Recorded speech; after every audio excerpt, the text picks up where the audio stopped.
Senhor para todos. Carta de Paulo a Tito, capítulo 2.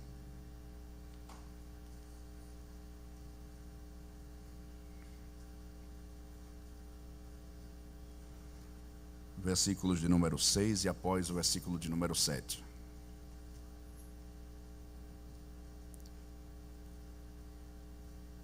Tito, capítulo 2, versículos 6 e 7. Exorta semelhantemente os jovens a que sejam moderados em tudo, te dá por exemplo de boas obras.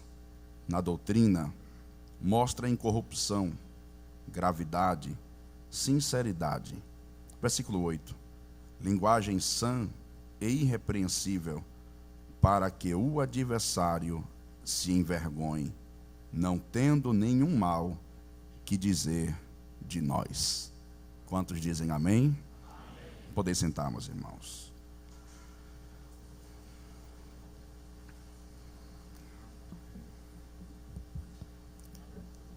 Graças a Deus, a minha gratidão ao nosso Deus por estarmos aqui reunidos com toda a juventude, a igreja, ao nosso pastor presidente, pela honra e a responsabilidade de compartilhar uma palavra nesta noite.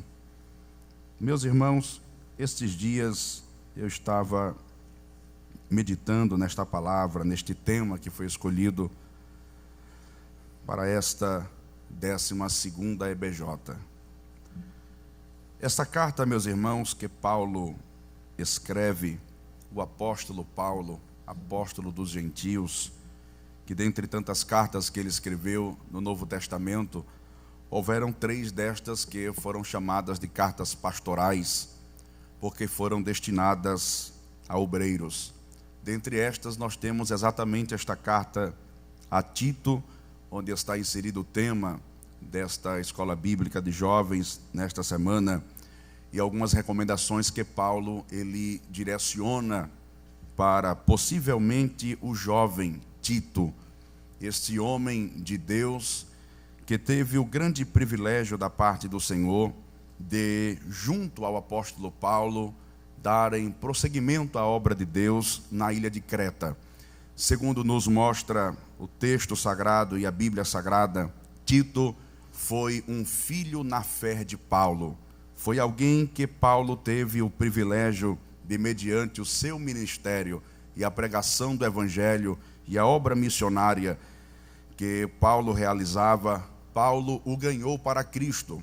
O Tito é praticamente, e há uma semelhança muito grande deste obreiro a Timóteo, que também foi um filho na fé de Paulo. Tito, segundo nos mostra a Bíblia Sagrada, ele não era judeu, ele era um grego.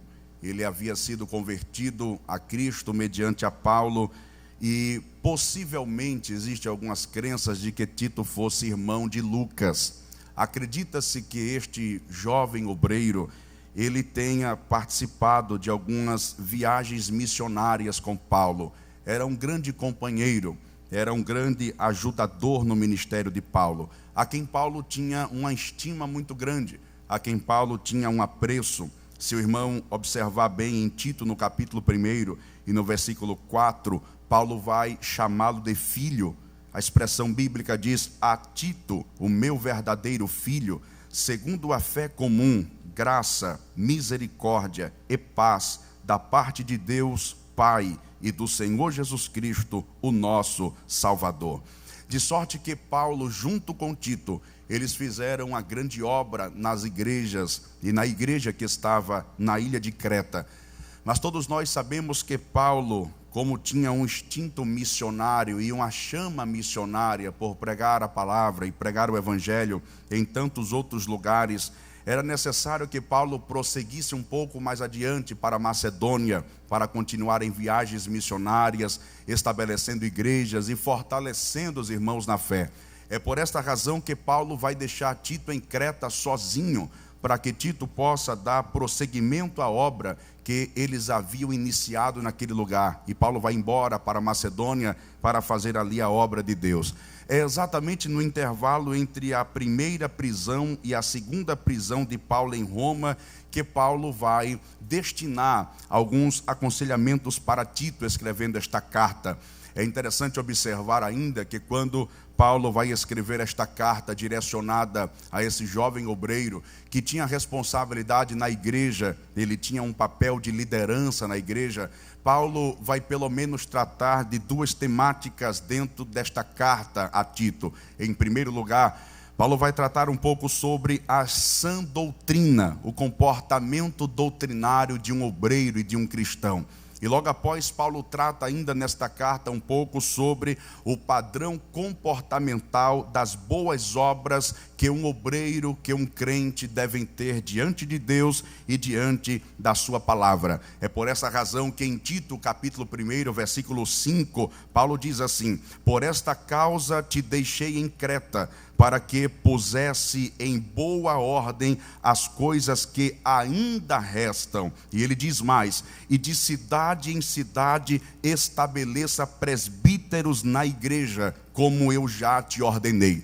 Então essas são as responsabilidades que Paulo destina para Tito. Tito, desenvolva o trabalho, coloque em ordem as coisas que nós juntos já iniciamos, mas agora você está sozinho e você deve dar prosseguimento a esta obra. Ordene, organize, coloque as coisas no seu devido lugar.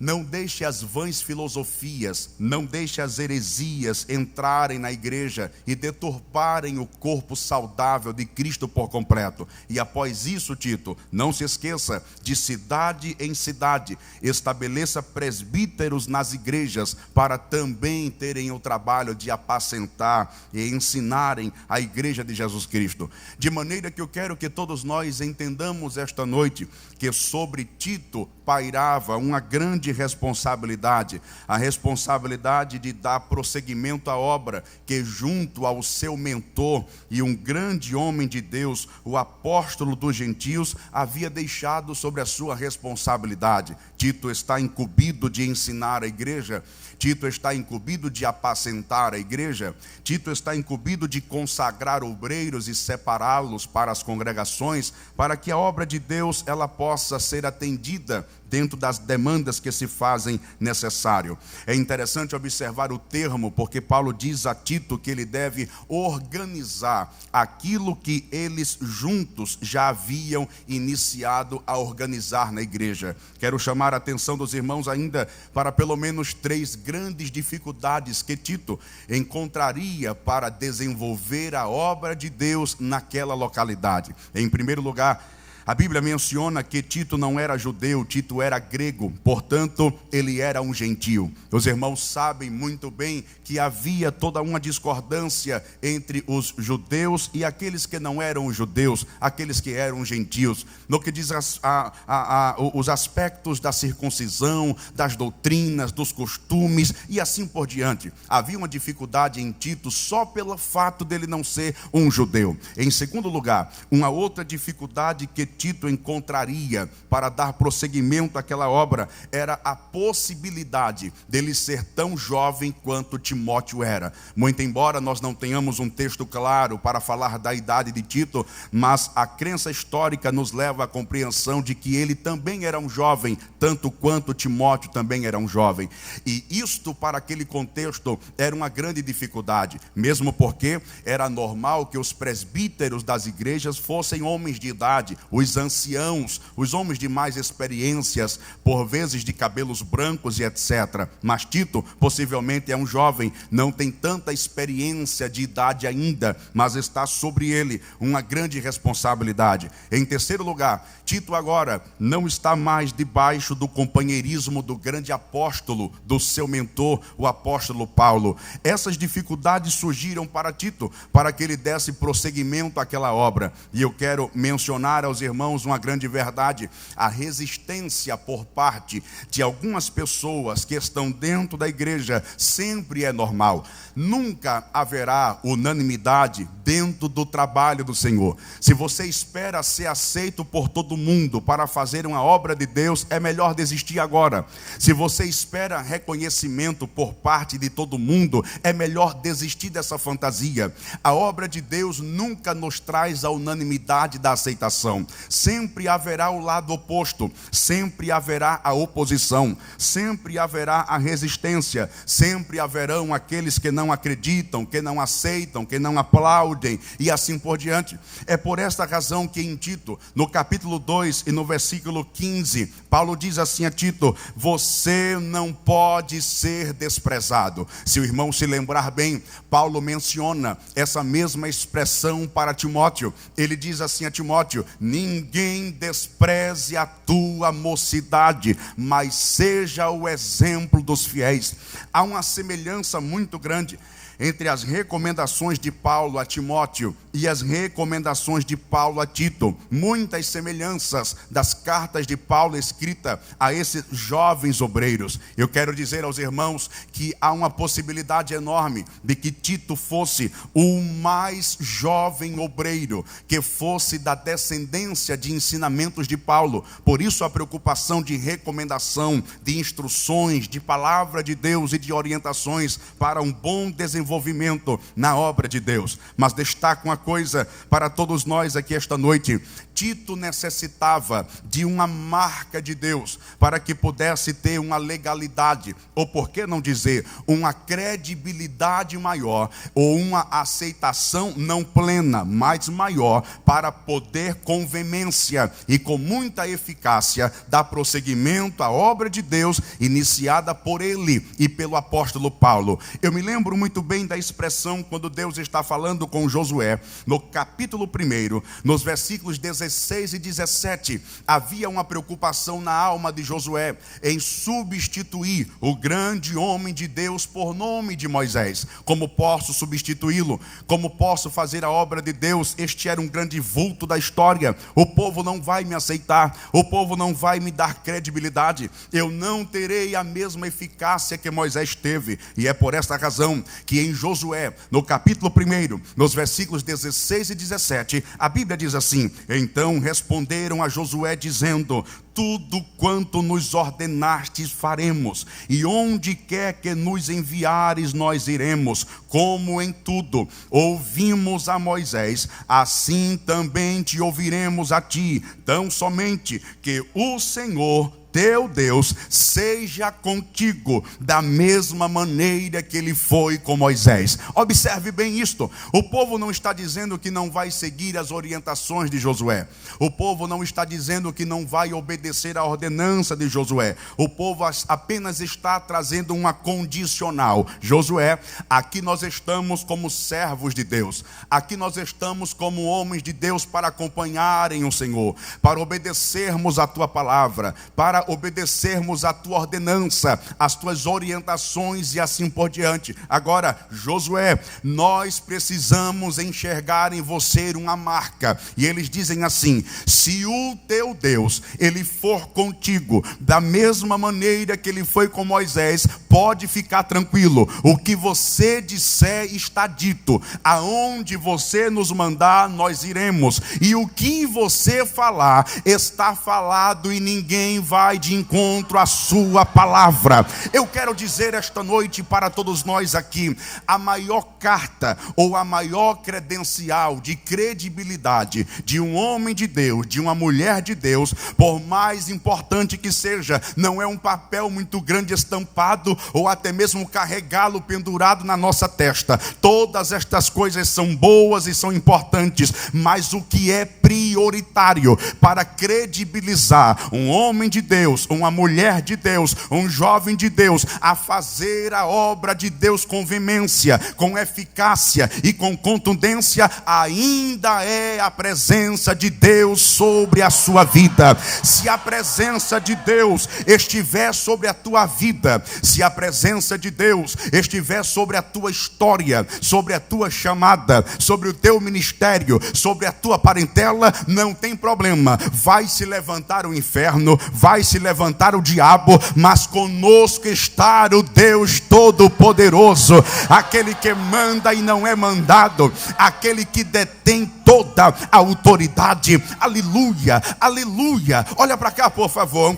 É sobre isso que Deus vai tratar com Tito, acerca destas realidades. O Senhor chamou a Tito para o ministério. O Senhor chamou a Tito para a sua obra. E agora o apóstolo está o recomendando para dar prosseguimento a esta obra. E a preocupação é esta: mas será que vão me aceitar? Será que vão me obedecer? Será que eu terei credibilidade? Eu não chego, entenda a minha linguagem humana, eu não chego nem aos pés do apóstolo Paulo. Eu sou apenas um neófito, filho na fé, sou muito novo ainda, tenho muita coisa para aprender, tenho muita coisa para granjear, tenho muita coisa para crescer na minha vida espiritual. No entanto, o Senhor chama a Tito e lhe dá algumas recomendações que seriam por demais interessante para que ele pudesse desenvolver a obra de Deus com eficácia e com muito resultado. É por esta razão que nós nos deparamos com o tema escolhido por esta escola bíblica de jovem, capítulo 2, versículo 7. A Bíblia diz assim, exatamente o que está na camisa que vocês estão vestindo esta noite: te dá por exemplo. Tito, você vai fazer a obra de Deus. Tito, você vai dar prosseguimento ao trabalho de Deus. Tito, Deus te usará poderosamente. Tito, você será um instrumento nas mãos de Deus. Tito, pelejarão contra ti, mas não prevalecerão contra ti. Tito, vai ter gente que não vai te aplaudir, mas Deus vai te usar. Tito, vai ter gente que não vai te abraçar, mas Deus vai te usar. Tito, vai ter gente torcendo o nariz, mas Deus vai te usar. Tito, nem todo mundo vai aplaudir a tua história, mas Deus vai te usar. Eu vim aqui esta noite para lhe dizer: não importa quem te aceite ou quem te aplauda, o que importa é que Jeová chamou, separou, elegeu e está aqui dizendo: eu te tomo pela mão direita, levante a sua cabeça, porque eu vou usar você na terra.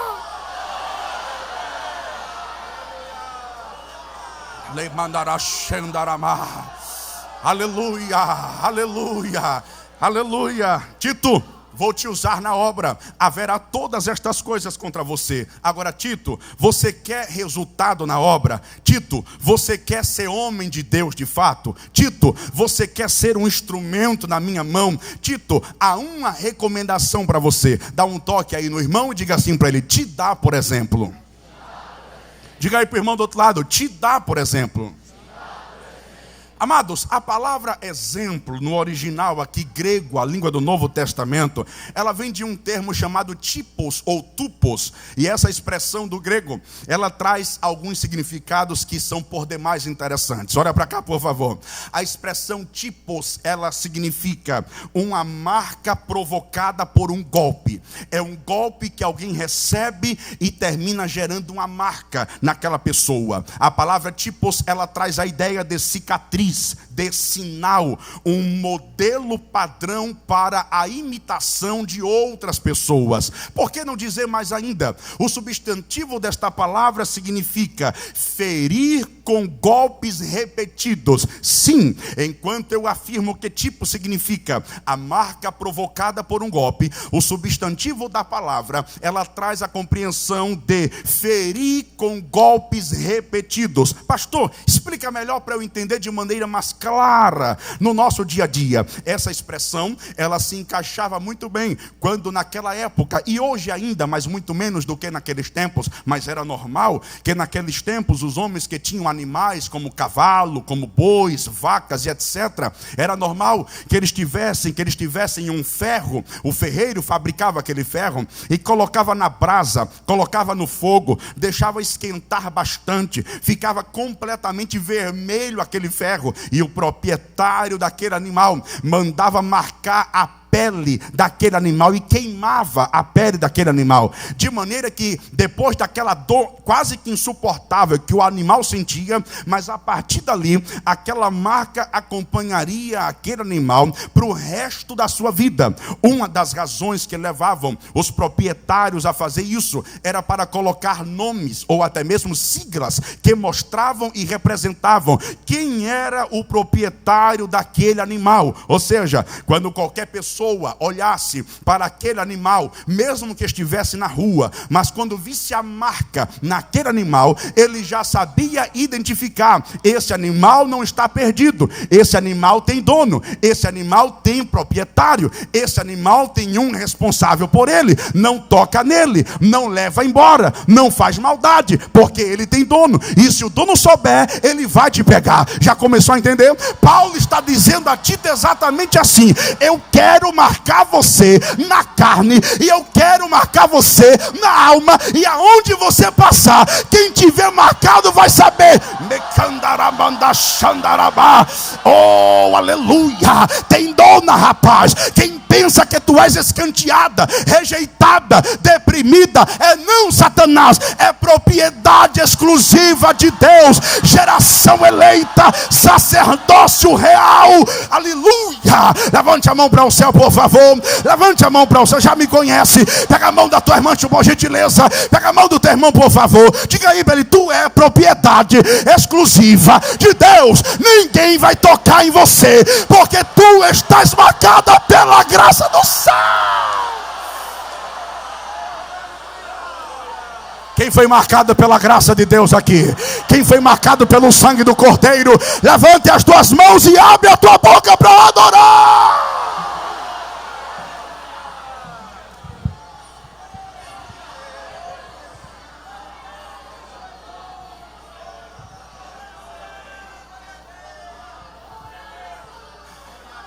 Tem alguém marcado aqui essa noite? Tem alguém marcado pelo sangue do Cordeiro aqui essa noite?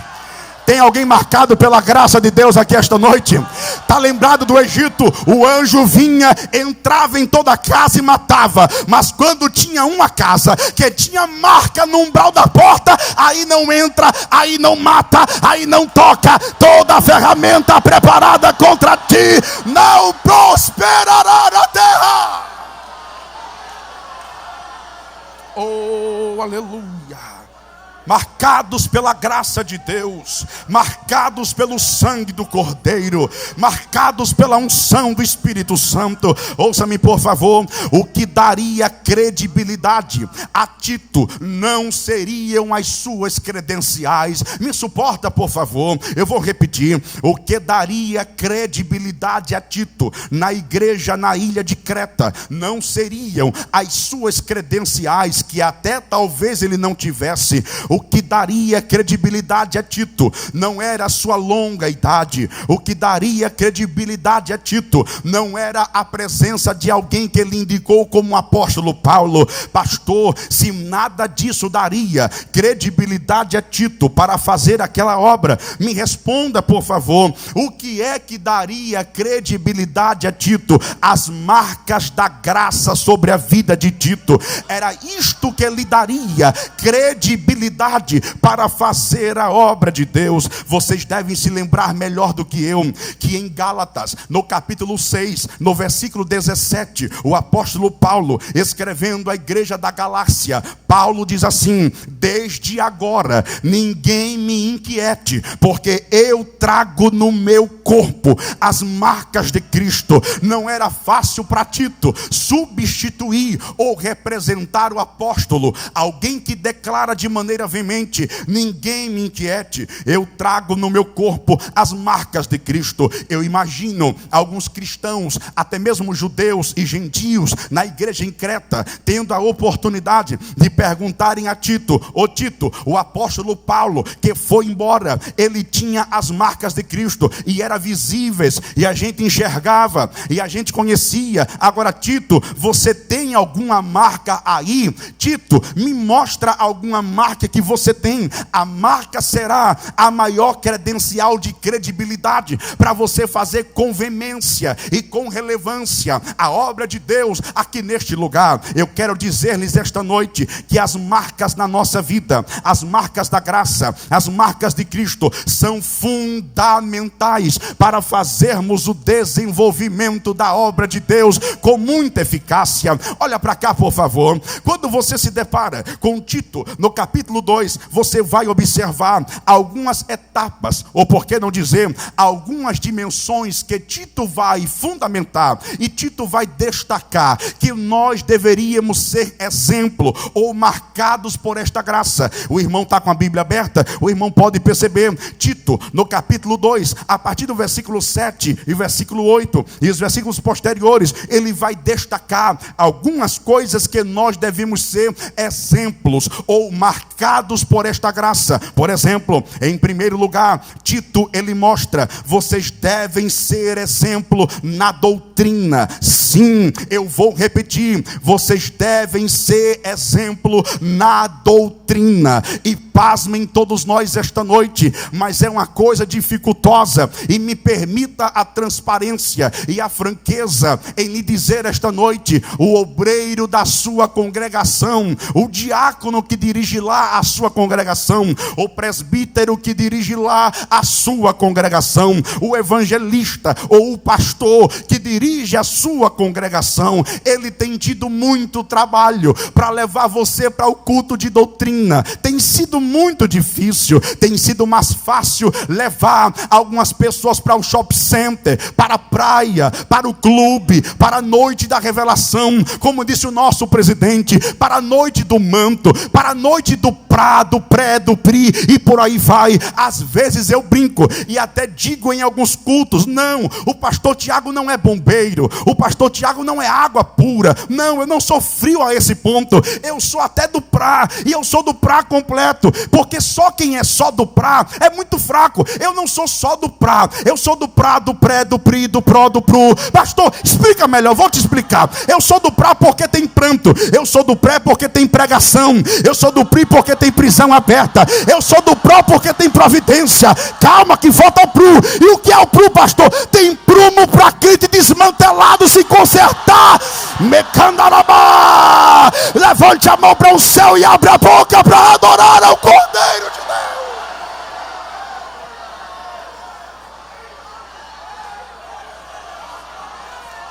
Pode adorar, pode adorar, pode adorar, pode adorar, pode adorar. Abre a tua boca para adorar.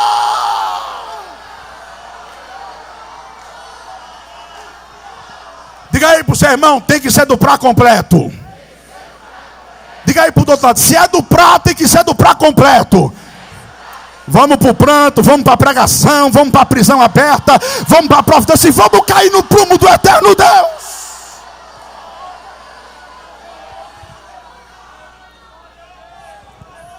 Mas não querem a doutrina, não querem o culto do ensinamento, mas querem a noite da revelação. Parece que o pastor leu até o meu esboço, mas querem a noite do encontro de movimento de vaso, a noite do aviãozinho, mas não querem fidelidade na doutrina. Mas aqui está hoje o tutano, o mocotó do céu, e quem está com fome abre a boca para comer, e para não entalar tem um chazinho da raiz de Jessé para descer. Diga aí para o seu irmão, seja exemplo na doutrina, meu jovem. Corra para a doutrina, vá aprender Bíblia, vá aprender o que é Bíblia, vai aprender o que é palavra de Deus. Exemplo na doutrina. Mas Paulo diz mais ainda: Tito, não se corrompa com as práticas normais. E eu estou parafraseando da pós-modernidade. Não se corrompa com as práticas normais. Meu Deus do céu, o que é isso, pastor? É normal hoje na igreja. Como disse o pastor, eu estou dizendo, parece que o nosso pastor leu o meu esboço, mas tem uma geração hoje que parece mais uma Barbie no culto. Vai com colar para fora da igreja. Tem dois guarda-roupa, tem um guarda-roupa do culto e o guarda-roupa da faculdade, tem um guarda-roupa do culto e o guarda-roupa do shopping center. Não, minha filha, você não é crente camaleão para mudar de acordo com o ambiente. Tu é ovelha do rebanho do céu.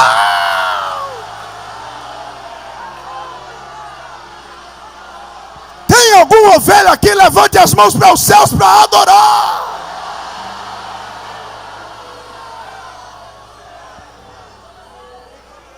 Vai para a internet e bota as fotos seminua, fazendo biquinho, e ainda diz: Jesus te ama. Vai te converter, coisa ruim.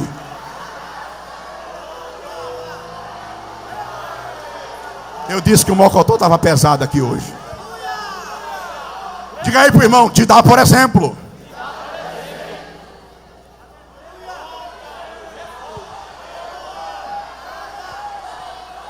E os rapazes, pastor, vão escapar? Não! É tudo coladinho, cabelo do Neymar, bermudinha no meio da coxa, camisetinha regata. Vai te converter, rapaz. Te dá por exemplo em todas as coisas. Levante a sua mão para o céu, por favor. Coloque aí no ombro da irmã e diga assim para ela: Jesus vai pegar a gente pela beca hoje. Vai chacoalhar a videira aqui nesta noite, mas quem está enxertado se agarra dos pés da cruz.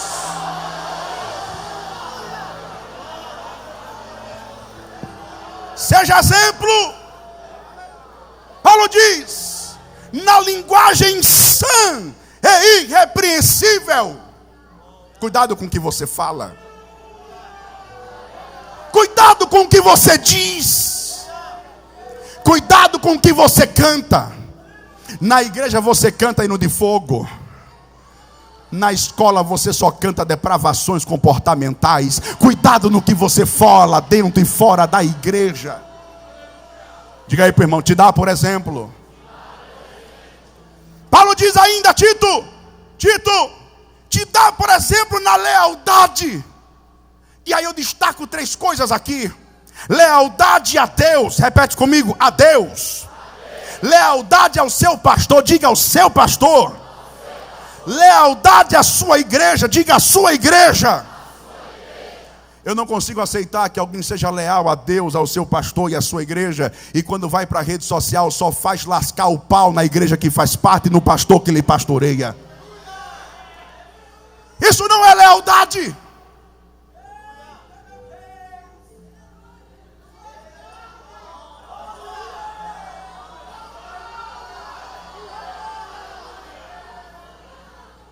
Se você não concorda com isso ou com aquilo, o que é que você está fazendo para melhorar?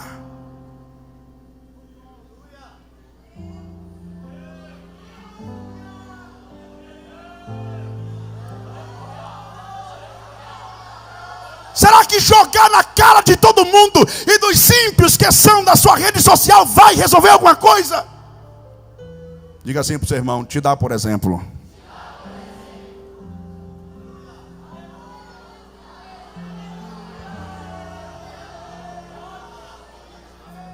Queres ser um exemplo para outras pessoas? Precisas ser marcado por esta graça.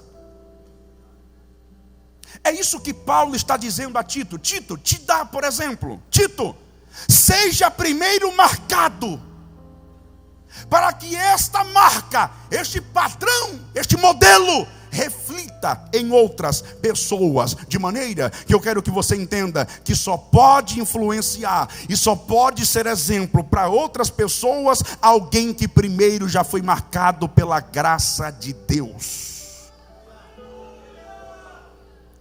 Tito só vai ter legalidade de cobrar alguma coisa para a igreja onde ele pastoreia se primeiro ele for exemplo, sim ou não? Sim ou não? Como pode Tito cobrar alguma coisa dos membros daquela igreja, se primeiro Tito não foi marcado e Tito não é padrão para aquele povo? Ele pode cobrar alguma coisa? Esses dias eu estava atendendo um jovem na igreja. E o jovem conversou tanta coisa comigo, tanta coisa que não convém nem falar. E ele olhou na minha cara e disse assim: eu não sou dizimista. Semana passada. Eu não aceito esse negócio de dízimo. E começou a conversar.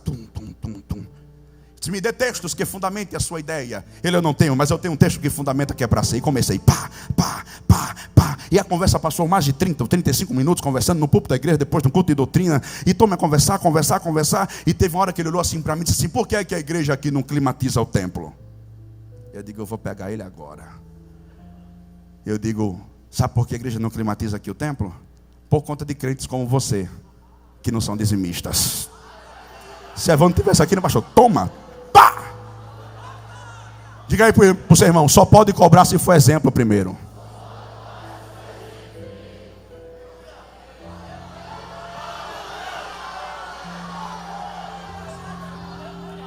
Agora é interessante observar que Tito 2:8, olha o que Paulo diz a Tito. Faça tudo isso, Tito. E é interessante que aqui Paulo não diz assim, faça para glorificar a Deus, se bem que vai glorificar. Faça para exaltar a Deus, se bem que vai exaltar. Faça para expandir o reino, se bem que vai expandir. Mas Paulo diz, faça isso para que o diabo seja envergonhado. Se você pode, segure a mão do seu irmão, levante a mão dele mais alto que você puder.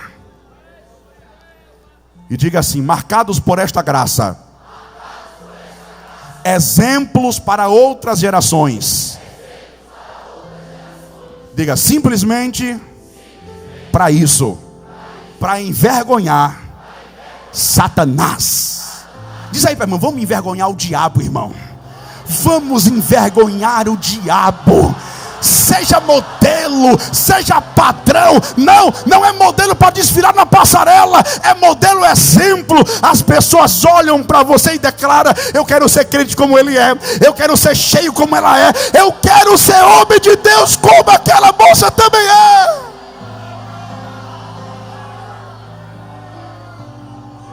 Marcados primeiro para ser exemplo depois. Paulo foi marcado por esta graça. Em 2 Coríntios 12, presta atenção nisso, por favor. Geração bereana, 2 Coríntios 12. Olha o que Paulo diz, versículos 2 a 10. 2 a 10 de 12 de 2 Coríntios. Conheço um homem em Cristo, que há 14 anos, se no corpo não sei, se fora do corpo não sei, Deus o sabe. Foi arrebatado ao terceiro céu. E sei que o tal homem, se no corpo, se fora do corpo, não sei, Deus o sabe, foi arrebatado ao paraíso. E ouviu palavras inefáveis que ao homem não é lícito falar.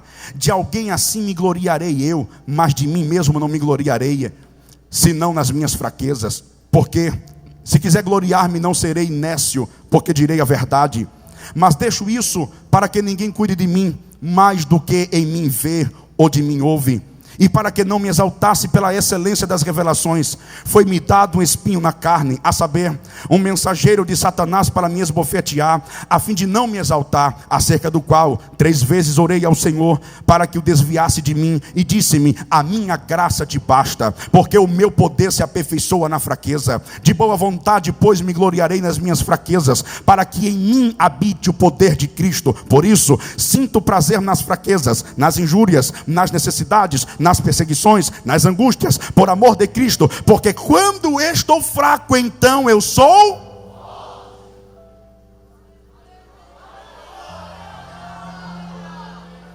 Paulo, apóstolo de Cristo, orou 3 vezes para Deus remover o espinho de Paulo.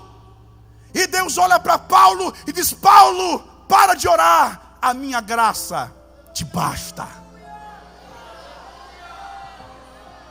Paulo, eu não vou remover o espinho que te marca.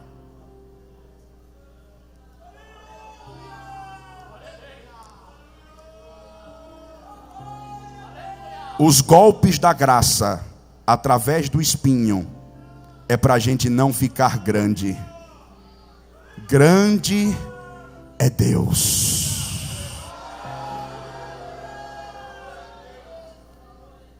As marcas de Cristo em nós vêm por essas razões, para não nos deixar ficar grande, porque grande é.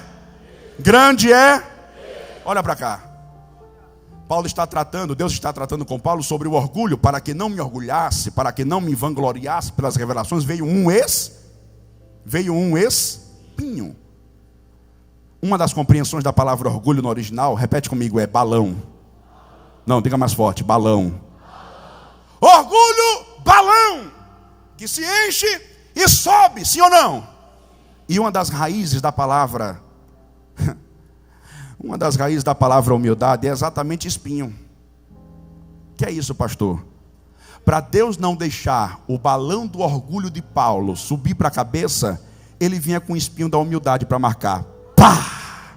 Baixa a bola, o grande aqui sou eu.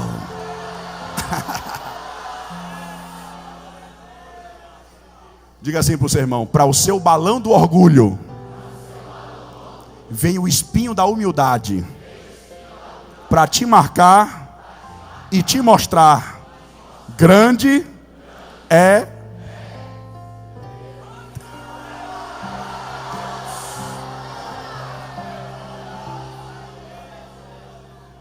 Deus não vai tirar o espinho, porque Deus não pode deixar de marcar Paulo. Lembre-se que eu disse no início, o substantivo da palavra tipos no grego é marcados por golpes repetidos. Deus marcava constantemente a Paulo com os golpes do espinho. Para quê? Eu te marco para você ser exemplo para outras gerações. É por isso que Paulo vai dizer: eu sinto dores de parto.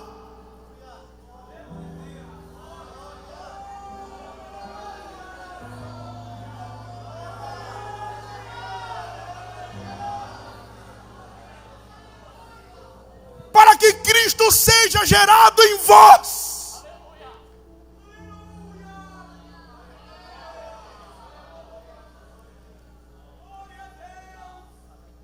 Marcados para influenciar, marcados para ser exemplos, marcados para não crescer tanto e se lembrar que grande ainda é o Deus das nossas vidas. Deixe-me concluir, mas me escute, por favor. Gênesis 32 menciona Jacó lutando com um anjo. E diz que Jacó se agarrou com aquele anjo para lutar pela bênção. E o anjo diz: me larga, me solta. Jacó diz: eu não te largo enquanto não me abençoares. E a luta foi longa, se prolongou, ao ponto de que o anjo deu uma paulada ou uma pancada na coxa de Jacó. Ei, olha para cá. Imagina você lutando contra um anjo de Deus, não é contra um demônio. Imagina você lutando contra um anjo de Deus em busca da bênção, e esse anjo tira uma espada e bate na tua coxa e desloca a tua coxa. O que é que você vai dizer? Isso é anjo ou se é demônio? Isso é anjo ou é coisa ruim? Era para muita gente desanimar e parar de lutar naquela mesma hora, sim ou não? Mas Jacó parou. Jacó parou. Sabe por que muita gente não alcança a bênção de Deus? Porque no meio da batalha, quando começa a sangrar com marcas, para e volta. Mas mesmo com a coxa deslocada, sentindo muitas dores, ele permanece agarrado e ele diz: eu não te solto enquanto não me abençoares.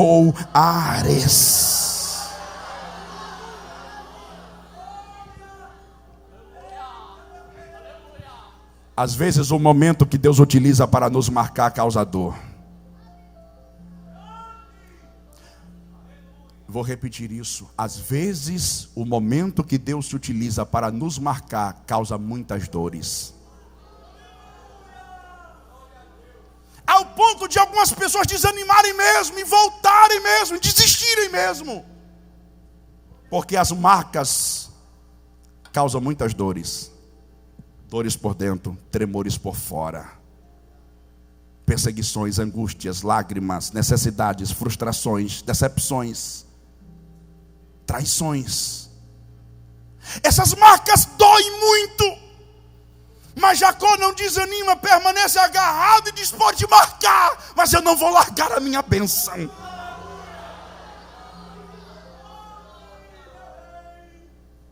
Seja sincero comigo aqui, por favor. Tem dia ou não tem que dá vontade de desanimar? Tem ou não tem? Ou todo mundo aqui é super-homem espiritual? Pergunta aí para o irmão: tem esse dia ou não tem?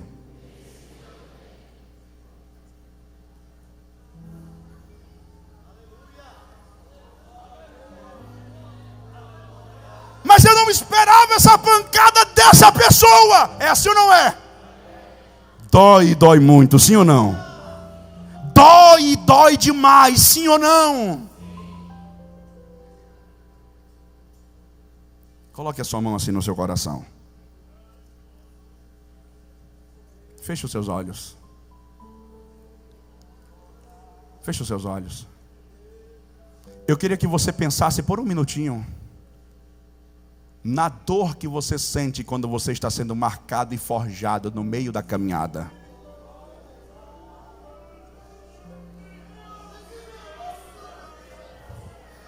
Pastor, o senhor tem uma palavra de Deus? Feche os olhos e escuta. Tá sofrendo, mas também tá aprendendo, né? Tá machucando, mas também tá te ensinando, então. Toda promessa tem um tempo de espera, mas Deus já decretou vitória nessa guerra. Fica tranquilo,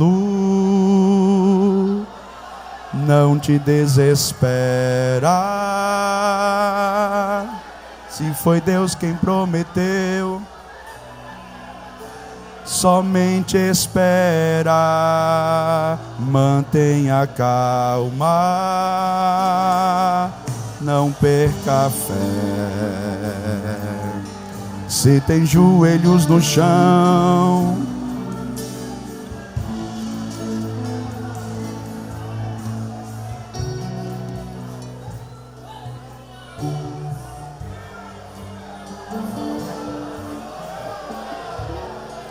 o seu gemido será substituído por um hino de vitória.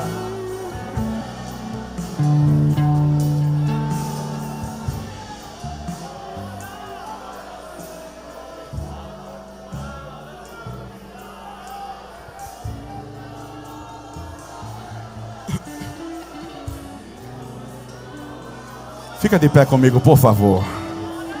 Fica de pé. Fica de pé. Será que tem alguém para me ajudar aí? Abraça essa pessoa do teu lado, por favor. Abraça essa pessoa. Abraça ela. Abraça essa pessoa.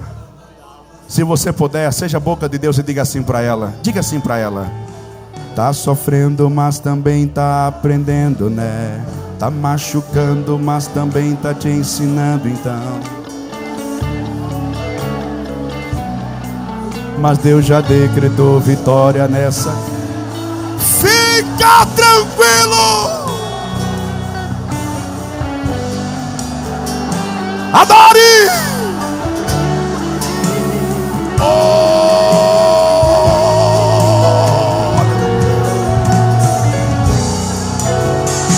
Não perca a fé.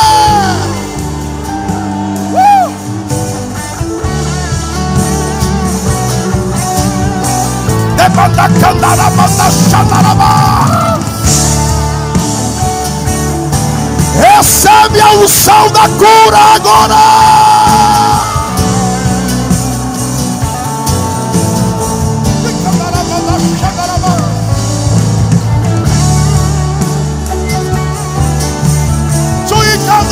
Candarabá.